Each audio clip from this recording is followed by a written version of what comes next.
Welcome to Raj news. ఎన్నికలకు తెలంగాణ మంత్రివర్గ విస్తరణ జరిగింది. సీఎం రేవంత్ రెడ్డి జట్టులోకి మరో 3 అమాయకులు చేరారు.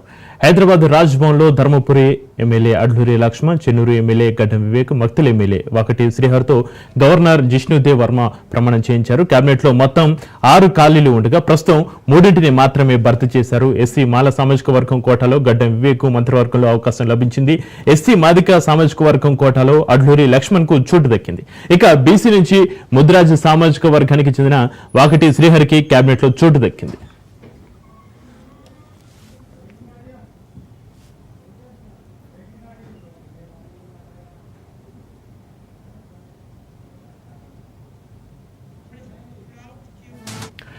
ఇక మంత్రివర్గ విస్తరణలో చోటు దక్కిన ఎమ్మెల్యేలు తీవ్ర నిరాశలో ఉన్నారు. పదవులు దక్కించుకున్న వారు సంబరాలు మునిగితే ఆశించి భంగపడ్డ నేతలు తీవ్ర అసంతృప్తితో ఉన్నారు. ముఖ్యంగా Nizamabad MLA Sudarshan Reddy, Munugode MLA Komatireddy Rajagopal Reddy, Mancherial MLA Prem Sagar Rao, Ibrahimpatnam MLA Malreddy Rangareddy మంత్రి పదవులపై ఆశలు పెట్టుకున్నారు. ఈ విషయాన్ని తమ అనుచరులు కార్యకర్తలతో తరచూ చెప్పుకుంటూ వచ్చారు. అయితే చివరి నిమిషంలో అధిష్టానం వారికి మొండి చేయి చూపడంతో తీవ్ర నిరాశకు గురయ్యారు. అధిష్టానంపై తీవ్ర అసంతృప్తితో ఉన్నారు.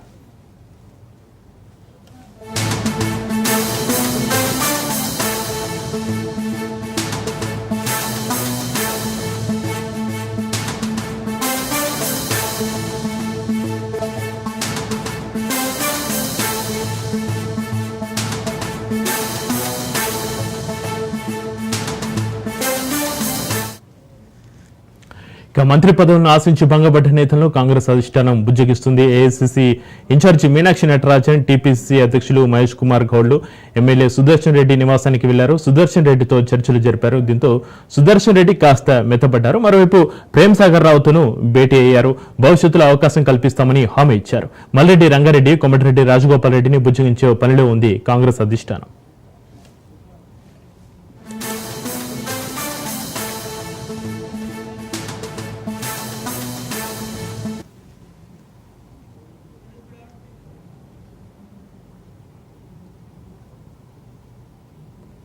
ఇక మంత్రివర్గ విస్తరణ సంబంధించి మరింత సమాచారాన్ని మా ప్రతినిధి రాజు సెక్రటరియట్ నుంచి అందిస్తారు. రాజు, సీఎం రేవంత్ రెడ్డి జట్టులోకి మరో 3 అమాత్యులు చేరారు. హైదరాబాద్ రాజ్భవన్ లో ధర్మపురి ఎమ్మెల్యే అడ్లూరి లక్ష్మణ్, చెన్నూరు ఎమ్మెల్యే గడ్డం వివేక్, మక్తల్ ఎమ్మెల్యే వాకటి శ్రీహర్తో గవర్నర్ జిష్ణుదేవ్ వర్మ ప్రమాణం చేయించారు. కేబినెట్ లో మొత్తం 6 ఖాళీలు ఉండగా ప్రస్తుతం 3 మాత్రమే భర్తీ చేశారు. ఏ అంశాలను పరిగణలోకి తీసుకుని భర్తీ చేశారు?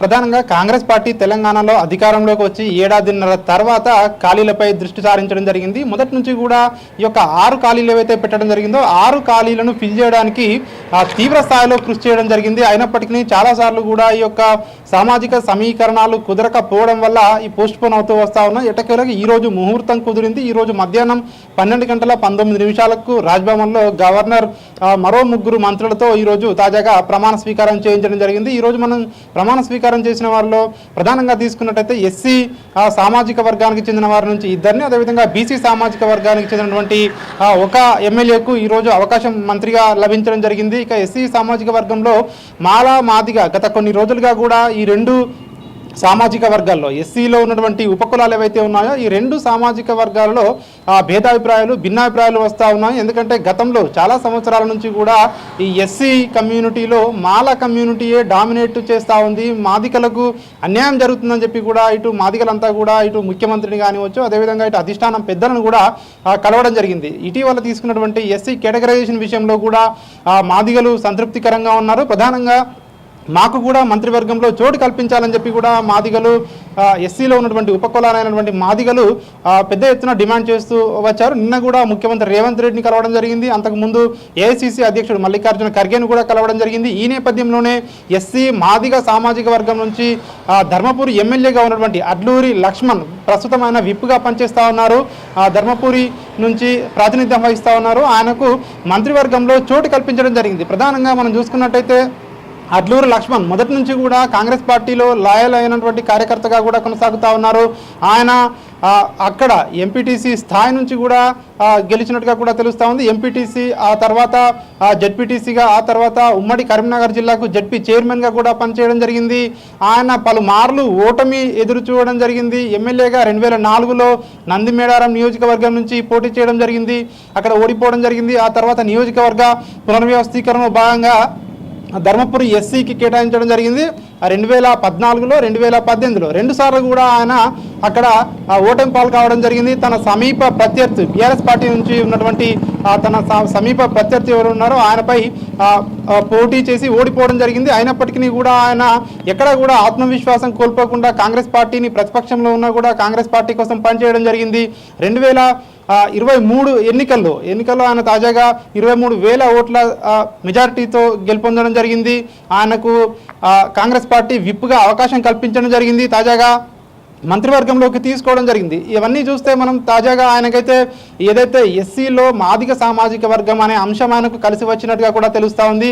సో ఆయనకు ఈ నేపథ్యంలోనే చివరి నిమిషం వరకు కూడా కవ్వంపల్లి సత్యనారాయణ మానకొండూరు ఎమ్మెల్యే పోటీ పడ్డప్పటికీ చివరి నిమిషంలో అడ్లూరి లక్ష్మణ్ పేరును అధిష్టానం ఫైనల్ చేసినట్టుగా కూడా తెలుస్తూ ఉంది. ఇక ఎస్సీ సామాజిక వర్గం మాల నుండి చూసుకున్నట్టయితే మరొక ఎమ్మెల్యేగా ఉన్నటువంటి గడ్డం వివేక్ వెంకటస్వామి ఆ కుటుంబం మొత్తం కాంగ్రెస్ పార్టీతోనే అనుబంధం ఉంది. తన తండ్రి గారు గతంలో కేంద్ర మంత్రిగా కూడా పనిచేయడం జరిగింది. గడ్డం వెంకటస్వామి కాకాగా ఆయన పేరు పొందారు. ఆయన ప్రముఖ ఇండస్ట్రియలిస్ట్గా కూడా ఉన్నారు. అదేవిధంగా పేదల పక్షపాతిగా గుడిసెల వెంకటస్వామిగా ఆయనకు పేరుంది. ఆయన పేదవారి కోసం చాలా వరకు కూడా ప్రభుత్వ స్థలాల్లో గుడిసెలు వేపేయడం, ఇల్లు కట్టించడం కూడా చేశారని చెప్పేసి కూడా ఇప్పటికీ కూడా ఆయా నియోజకవర్గాల్లో కావచ్చు, హైదరాబాద్ చుట్టుపక్కల ప్రాంతాల్లో కావచ్చు, గడ్డం వెంకటస్వామి పేరు తరచు కూడా చెప్తా ఉంటారు. ఈ నేపథ్యంలోనే వివేక్ వెంకటస్వామికి కాంగ్రెస్ పార్టీతో కూడా సుదీర్ఘ అనుబంధం ఉంది. ఆయన కొడుకు తాజాగా కూడా జరిగినటువంటి ఎంపీ ఎలక్షన్లో గడ్డం వంశీకృష్ణకు ఎంపీగా అవకాశం కూడా కల్పించడం జరిగింది. వారు ఎంపీగా కూడా గెలిపించుకోవడం జరిగింది పెద్దపల్లి నియోజకవర్గం నుంచి.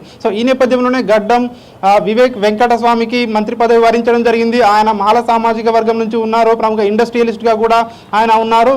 కాంగ్రెస్ పార్టీతో సుదీర్ఘ అనుబంధం ఉన్నటువంటి వివేక్ వెంకటస్వామికి కాంగ్రెస్ పార్టీ అధిష్టానం ఖచ్చితంగా మంత్రి పదవి ఇవ్వాలని చెప్పి కూడా మొదటి నుంచి కూడా పట్టుబడుతూ వస్తూ ఉంది. కొన్ని సామాజిక కారణాలు కావచ్చు, అదేవిధంగా ఇతర అంశాల పట్ల లేట్ అయిందని చెప్పి కూడా తన సన్నిహితులు చెప్తున్నటువంటి సిచ్యువేషన్ మనకు కనిపిస్తుంది. తాజాగా ఆయన పేరును ఫైనల్ చేయడం జరిగింది. ఈరోజు మంత్రిగా ప్రమాణ స్వీకారం చేయడం జరిగింది. ఇక బీసీ సామాజిక వర్గానికి వచ్చినట్టయితే ఇటు మక్తల్ ఎమ్మెల్యే వాకిటి శ్రీహరి ఆయనకు మొదటి నుంచి కూడా పార్టీలో ఎక్కడ కూడా ఆయనకు మంత్రి పదవి ఇవ్వద్దు అని చెప్పేసి కూడా ఎక్కడ కూడా డిమాండ్ రాలేదు. తాజాగా ఆయనకు ఇవ్వాలని చెప్పేసి కూడా మొదటి నుంచి కూడా పార్టీలో చాలా మంది చెప్తా ఉన్న పరిస్థితి కనిపిస్తూ ఉంది. ఒకవైపు సీఎం రేవంత్ రెడ్డి కావచ్చు, పిసిసి అధ్యక్షుడు మహేష్ కుమార్ గౌడ్ కావచ్చు, వాకిటి శ్రీహరికి ఇవ్వాలని చెప్పేసి కూడా మొదటి నుంచి పేరు వినిపిస్తూ వస్తూ ఉంది. ఎందుకంటే బీసీల్లో బలమైన సామాజిక వర్గమైనటువంటి ముదిరాజ్ కమ్యూనిటీ నుంచి ఆయన ప్రాతినిధ్యం వహిస్తూ ఉన్నారు.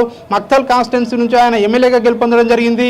సో ఈ నేపథ్యంలోనే బీసీ కోటాలో వాకిటి శ్రీహరిని తీసుకోవడం జరిగింది. ఈ రోజు తీసుకున్నటువంటి ముగ్గురు ఎవరైతే మంత్రులుగా ప్రమాణ స్వీకారం చేయడం జరిగిందో కేవలం ఎస్సీ అండ్ బీసీ వర్గాలకే ప్రాతినిధ్యం కల్పించడం జరిగింది. మిగిలిన 3 ఏవైతే అభ్యర్థులు ఉన్నాయో వీటిలో వాటిని ఎందుకంటే సామాజిక సమీకరణాలు కుదరక వాటిని వాయిదా వేసుకున్నట్టుగా కూడా తెలుస్తోంది. ప్రధానంగా వాటిలో ఒకటి రెడ్డిలకు, ఒకటి బీసీలకు, ఒకటి ఎస్టీలకు ఇచ్చేందుకు మొదటగా అనుకున్నా కూడా ఈక్వేషన్స్ కుదరక వాటిని వాయిదా వేసుకున్నట్టుగా కూడా తెలుస్తోంది. చివరి నిమిషంలో వాయిదా పడ్డాయి. ఈరోజు ముగ్గురు మంత్రులుగా ప్రమాణ స్వీకారం చేయడం జరిగింది. సో రేపు వీళ్ళు బాధ్యతలు తీసుకునే అవకాశం ఉన్నట్టుగా కూడా మనకు తెలుస్తోంది. ఇంకా వాళ్ళకు పోర్ట్ఫోలియోలు కేటాయించలేదు. ఈరోజు అర్ధరాత్రి వరకు వాళ్ళకు పోర్ట్ఫోలియోలు కూడా కేటాయించే అవకాశం అయితే మనకు కనిపిస్తూ ఉంది. Chakri right, thank you Raju.